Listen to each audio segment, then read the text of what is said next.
Oi, gente, bem-vindos de volta ao meu canal. Pra quem não me conhece, meu nome é Maria Letícia e eu faço vídeos de maquiagem.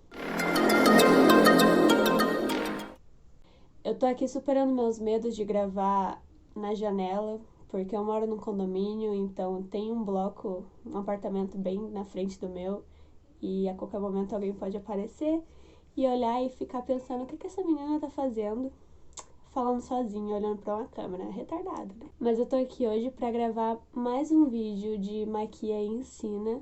Eu particularmente gostei muito de gravar esse tipo de vídeo, eu espero que vocês tenham gostado também.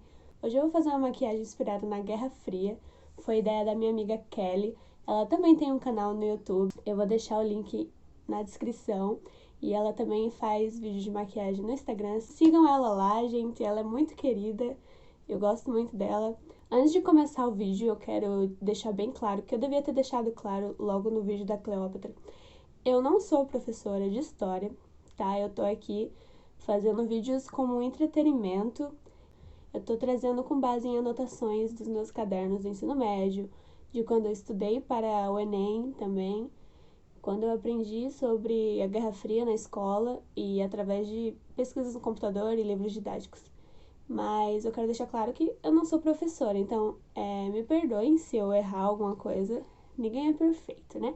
Eu vou começar com a base de sempre, que é a da Revlon, porque eu só tenho essa. Para entender o que foi a Guerra Fria, precisamos analisar o cenário pós-Segunda Guerra Mundial. O mundo ainda comemorava o fim da Segunda Guerra Mundial, esperançosos que nunca mais iria acontecer nenhuma guerra desse porte. Então a Guerra Fria começou logo após a Segunda Guerra Mundial, em 1945.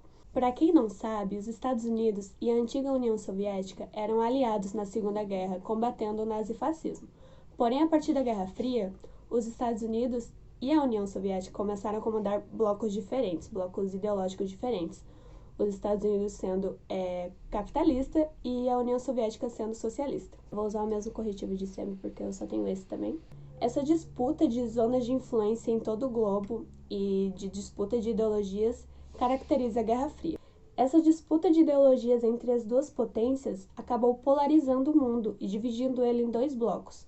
O bloco socialista, comandado pela União Soviética e seus aliados, e o bloco capitalista, comandado pelos Estados Unidos e seus aliados. Agora eu vou usar essa paleta aqui da Huda Beauty e eu vou pegar esse azul aqui, ó. Porém, como eu acabei de falar, os Estados Unidos e a antiga União Soviética, eles tinham seus aliados. E cada aliado ele deveria permanecer fiel à ideologia do país da superpotência que ele estava apoiando. Então, em 1947, os Estados Unidos criou o Plano Marshall, que era uma ajuda financeira para os países, os seus aliados, pós-guerra, né? No cenário pós-guerra, onde todos estavam devastados e precisando de ajudas financeiras para continuar. E essa ajuda financeira financiava a reconstrução do capitalismo nesses países e a permanência deles como aliados dos Estados Unidos. Agora eu vou usar um batom vermelho da Ruby Rose, porque eu não tenho sombra vermelha, então a gente vai com batom mesmo. Em 1949, os países do leste europeu, comandados pela União Soviética, criaram a Comecon, que é o Conselho para Assistência Econômica Mútua, que tinha o mesmo objetivo do Plano Marshall, que era uma ajuda aos países pós-guerra, porém agora os aliados da União Soviética. Além do campo econômico, no campo militar também teve a criação de alianças. Em 1949, os Estados Unidos criou a OTAN, a Organização do Tratado do Atlântico Norte, na qual os países da Europa Ocidental se subordinavam militarmente aos Estados Unidos. Em 1955, o Bloco Socialista criou o Pacto de Varsóvia, na qual os países soviéticos e aliados da União Soviética se subordinavam militarmente a ela.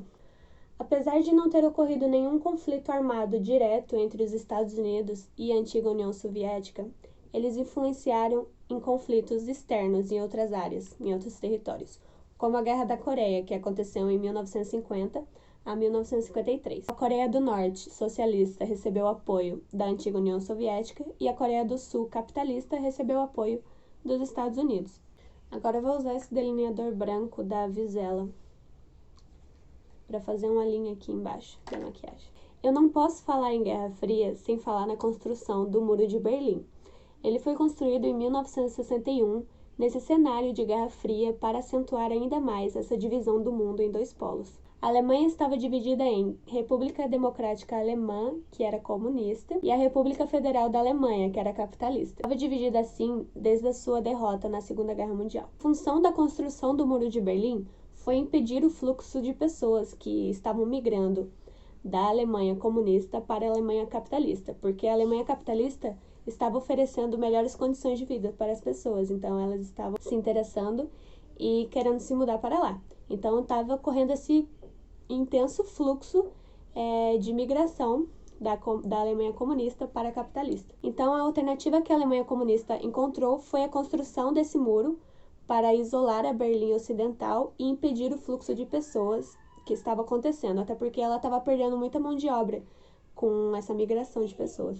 Esse muro ficou firme e forte por mais de 20 anos, e a sua queda em 1989 é um grande marco do século XX e trouxe diversas consequências que eu vou falar mais adiante. Em outubro de 1962, ocorreram os 13 dias que abalaram o mundo, a chamada crise dos mísseis, em que a União Soviética instalou mísseis em Cuba, apontados para os Estados Unidos. Esse momento gerou tensão em todo o mundo, que estava ciente do poder em armamento nuclear de ambas as potências, tanto os Estados Unidos, que em 1945 demonstraram seu poder lançando as bombas em Hiroshima e Nagasaki, e 4 anos depois, a União Soviética mostrou que havia feito a sua primeira bomba nuclear. Esse embate nuclear ficou conhecido como corrida armamentista, na qual os dois países disputavam em quem tinha mais poder e mais conhecimento nessa área, de bombas nucleares e armamento nuclear. Agora eu vou usar esse delineador líquido da Ruby Rose para fazer um delineado, mas eu vou fazer ele aberto, porque depois eu vou preencher com sombra dentro. Além da corrida armamentista, também teve a corrida espacial, que foi caracterizada por um grande investimento em propaganda, que é uma das características da Guerra Fria. Eles investiram bastante em propaganda, tanto para acusar o seu rival de ser antidemocrático e agressor, quanto para realmente fazer propaganda dos seus investimentos e das suas conquistas. Então, a corrida espacial teve um grande investimento em propaganda e também no desenvolvimento de tecnologias como satélites artificiais. Eu vou vir com essa paleta aqui, e vou usar esse amarelo. Eu vou colocar dentro dele, né? Nessa corrida, os soviéticos saíram na frente com tudo, lançando o primeiro satélite artificial no espaço, o Sputnik, em 1957. Em resposta a isso, também em 1957, os Estados Unidos criou a NASA, que é responsável pela administração desses estudos espaciais. Porém, a União Soviética continua com grandes avanços. Em 1959, eles lançam o primeiro ser vivo ao espaço, a cadelinha Laika. E depois disso, em 1961, os soviéticos pisam novamente nos Estados Unidos quando mandam o primeiro homem ao espaço, o Yuri Gagarin. Esse mesmo degradê que eu fiz aqui, do vermelho com azul, eu vou fazer aqui embaixo. Os Estados Unidos, que não estavam para a brincadeira, finalmente acordaram. Em 1969, eles enviam o primeiro homem à Lua. Com as naves Apollo, o Neil Armstrong foi o cara que pisou na Lua e falou aquela frase: é um pequeno passo para o homem, um grande passo para a humanidade. O fim da Guerra Fria é marcado por crises econômicas que afetaram as repúblicas soviéticas a partir de 1970.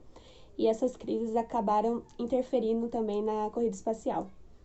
E também levou à crise do socialismo em 1980.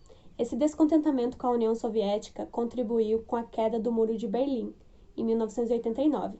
A queda do muro marca o fim da Guerra Fria e contribui também para a dissolução da União Soviética, em 1991. Finalizo com uma frase que a minha professora de História do Ensino Médio, ela falou uma vez, que caracteriza bem a Guerra Fria. A Guerra Fria, ela foi uma guerra improvável e uma paz impossível. Era improvável porque as duas potências tinham armas nucleares capazes de dizimar toda a população do globo terrestre. E a paz seria impossível por causa do impasse entre as ideologias capitalista e socialista, e também por causa das influências em confrontos militares nos territórios dos aliados. Então, por isso que a Guerra Fria tem esse nome, porque não ocorreu conflito direto entre os Estados Unidos e a antiga União Soviética, e sim eles influenciaram em territórios e conflitos exteriores.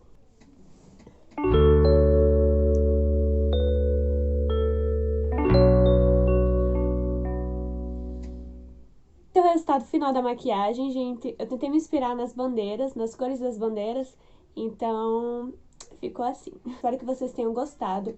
Eu tentei trazer de uma forma mais breve, mais simples possível, as características principais da Guerra Fria, e eu espero que eu tenha ajudado vocês de alguma forma com isso.